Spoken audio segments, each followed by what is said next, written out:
जब भक्त का हृदय भगवत प्रेम से सराबोर हो उठता है, तब भक्त की आध्यात्मिक आभा अनायास ही हर किसी को और विशेषकर साधकों को अपनी ओर आकर्षित करती है और उनके आभा मंडल में प्रवेश करते ही हृदय में दैवीय शीतलता और आनंद की अनुभूति होती है।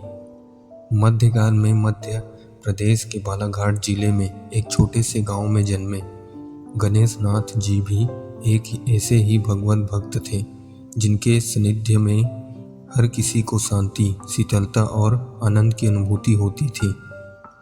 पूर्व जन्म के संस्कार व माता पिता से प्राप्त शिक्षाओं के कारण बचपन से ही उनका भगवत प्रेम परिलक्षित होने लगा था।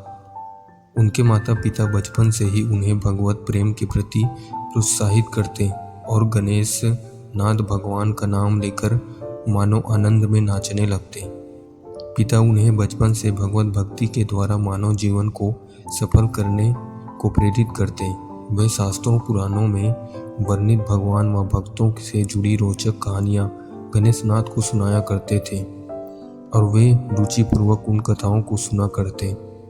रात में सोते समय उनकी माता भी उन्हें भगवान की रोचक कथाएं, कहानियां सुनाया करती और बालक गणेश नाथ भगवान की कथाएं सुनते सुनते ही निद्रा में चले जाते। प्रातः जब उनके माता पिता भगवत उपासना करने बैठते, धार्मिक ग्रंथों का स्वाध्याय करते, तो बालक गणेश नाथ भी अपने माता पिता के पास जाकर बैठते। इस प्रकार एक ही दिव्य आध्यात्मिक वातावरण में उनका पालन पोषण हुआ। भगवत भजन, भगवत प्रेम, वैराग्य आदि के संस्कार गणेश नाथ को अपने माता पिता से बखूबी प्राप्त हुए। देवी इच्छा कहें या कुछ और, गणेश नाथ की युवावस्था प्रारंभ होने से पूर्व ही उनके माता पिता परलोकवासी हो गए। कहने को घर में गणेश नाथ अकेले रह गए, पर भगवत प्रेम और वैराग्य के संस्कार जिसके हाथ हो, भला वह अकेला कैसे हो सकता है। इसलिए घर में अकेले होते हुए भी वे निर्भीक निर्वध थे। उनका हृदय हरि नाम रस पीने को अब और भी व्याकुल हो उठा। वे सत्संग और भजन के लिए उत्सुक हो उठे। फिर क्या था, वस्त्र के नाम पर उन्होंने बस एक लंगोटी पहन ली। फिर सर्दी हो या गर्मी, फिर बरसात हो, वे सदैव मात्र लंगोटी में ही धारण किए रहते। वे भगवान का नाम स्मरण करते, कीर्तन करते, पद गाते और भगवत प्रेम में मत वाले होकर आनंद मग्न होकर नित्य करने लगते।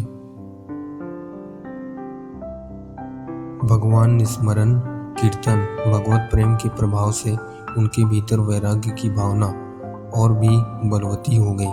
वे प्रायः दिन भर जंगल में जाकर एकांत में बैठकर उच्च स्वर से भगवत नाम उच्चारण और कीर्तन करते और रात्रि को घर लौट आते।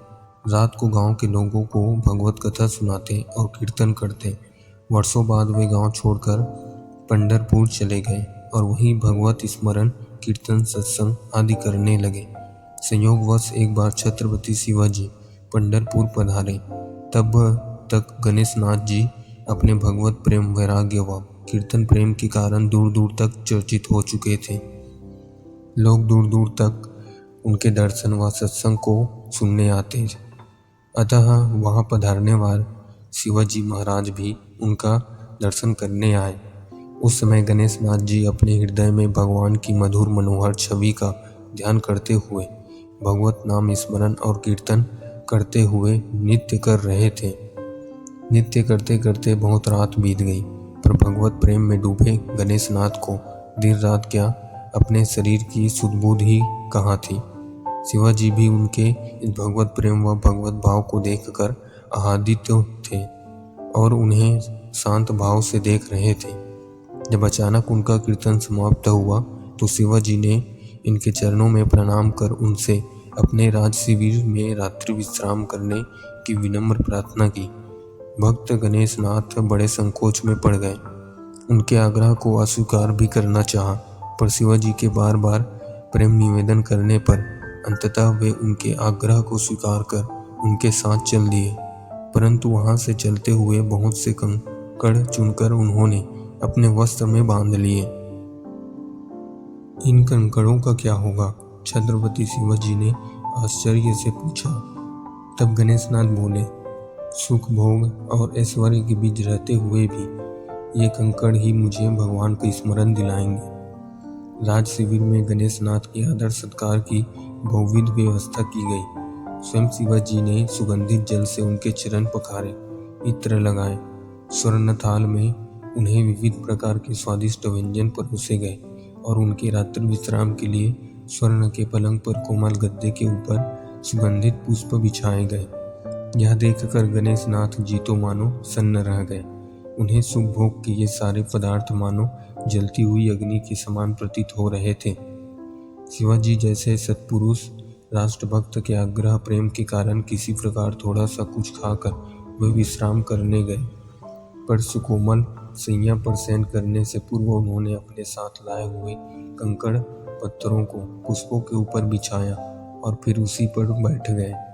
स्वयं को सुख भोगों के बीच पाकर वे मन ही मन कहने लगे, हे भगवान, हे पांडुरंगा, हे मेरे स्वामी, अवश्य ही मेरे हृदय के किसी कोने में इन सुख भोगों के प्रति कोई आसक्ति या इसे पाने की मेरी कोई सूक्ष्म लालसा रही होगी, तभी तो तुम मुझे यहाँ लाए हो।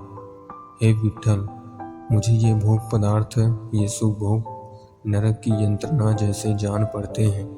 मुझे तो बस आपसे ही आशा है और वह है, देना है तो दीजिए जन्म जन्म का साथ, जन्म जन्म का निज प्रेम, भगवत स्मरण। इसके सिवा गणेशनाथ आपसे कुछ नहीं चाहता। इस प्रकार भगवत स्मरण करते ही रात बीती। प्रातः शिवाजी ने आकर उनके दर्शन किए, उन्हें प्रणाम किया और पूछा, महाराज, आप क्या रात्रि विश्राम सुखपूर्वक कर पाए या नहीं? तब गणेशनाथ जी बोले, जो क्षण विठ्ठल का नाम स्मरण करते हुए बीते वही सफल है।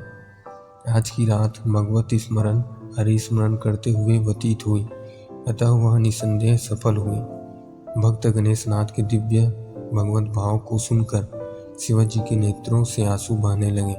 उन्होंने यह महसूस किया कि उन्हें एक साधु को भौतिक सुख भोगों के बीच रात्रि विश्राम करने का आग्रह नहीं करना चाहिए था। हालांकि यह सच था कि शिवाजी ने यह सब एक संत के प्रति अपने प्रेम व सम्मान के कारण ही किया था। भगवत भक्त गणेशनाथ भी उनके हृदय की निर्मलता व प्रेम को भली भांति जानते थे। इसलिए तो उन्होंने न चाहते हुए भी शिवाजी के आग्रह को स्वीकार किया था। उन्होंने प्रेम भरी दृष्टि से शिवाजी को देखा और उन्हें आशीष दिया। उक्त प्रसंग में उल्लेखनीय यह है कि लोक ख्याति अथवा लोक प्रतिष्ठा पाने की लालसा भी भगवान मार्ग में एक बहुत बड़ा विघ्न है। गणेशनाथ जी जैसे परम वैरागी भक्त इन विघ्नों से असंदेह अछूते रहे, पर सामान्य साधक सुख भोगों पाने की लालसा के कारण साधना से विचलित होने लगते हैं। लोक प्रतिष्ठा मिलने पर साधक बड़ी ही शीघ्रता से मोह में पड़ता है और उसके मन में लोक प्रतिष्ठा, लौकिक सुख भोगों पाने की लालसा और भी तीव्र होती जाती है और अंततः उनका पतन होता है। इसलिए साधकों को इन चीज़ों से बचने चाहिए। यदि कहीं लोक प्रतिष्ठा मिलती भी है तो उसे उसके प्रति मोह नहीं करना चाहिए।